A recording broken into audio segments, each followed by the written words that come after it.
अबू आसिम आझमी यांनी दिलेला शब्द केला पूर्ण। पातोडा येथील पीडित व्यक्तीच्या परिवाराला 1 लाखाची दिली मदत। बुलढाणा जिल्ह्यात संविधान बचाव संघर्ष यात्रेचे आमदार अबू आसिम समाजवादी पार्टीचे महाराष्ट्र प्रदेश अध्यक्ष यांच्या नेतृत्वात बुलढाणा जिल्ह्यात विविध ठिकाणी संविधान बचाव संघर्ष यात्रेचे आयोजन करण्यात आले होते। संविधान बचाव संघर्ष यात्रेमध्ये जळगाव जामोद व बुलढाणा येथे जाहीर सभा घेण्यात आली होती।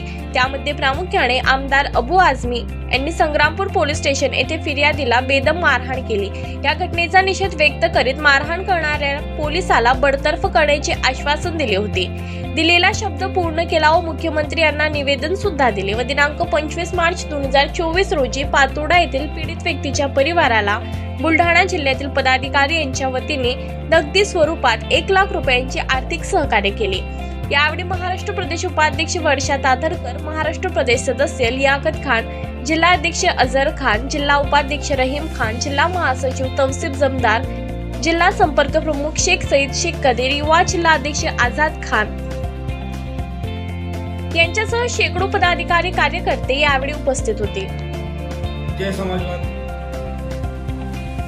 अबू आसिम साहेब यांना जे घोषणा केली होती 5 तारखेच्या कार्यक्रमामध्ये जे दुर्गा चौकमध्ये झालेलं आहे, त्यात त्याने सांगितलं होतं की 1 लाख रुपये मी हे जे पीडित मतीन आहे पातोड्याचा याले मी 1 लाख रुपये देणार आहे। त्याने ते जे घोषणा केली ते पुरी केली।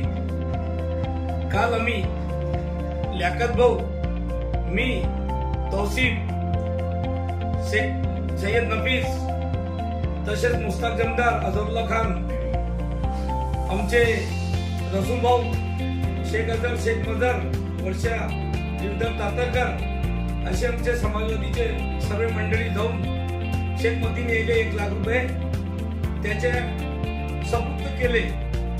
तसेच जे तिवारी आहे ना, जे मारहाण केलेली आहे हे माणुसकीले कालिक पोचणारी अशी यायना कृत्य केलेलं आहे। तसंच अबू आसिम साहेबांना माननीय गृहमंत्री देवेंद्र फडणवीस किंवा तसेच आपले शिंदे साहेब यायले पत्राद्वारे कायमस्वरूपी हे बीड जमदाराले निलंबित करा असं पत्र दिलेलं आहे। आणि आमचे सर्व समाजवाद जेवढे कार्यकर्ता आणि पदाधिकारी सर्वांची आमची मागणी आहे की हे जे बीड जमदार आहे याले कायमस्वरूपी निलंबित करा, हेच आमची मागणी आहे। जय हिंद, जय समाजवाद।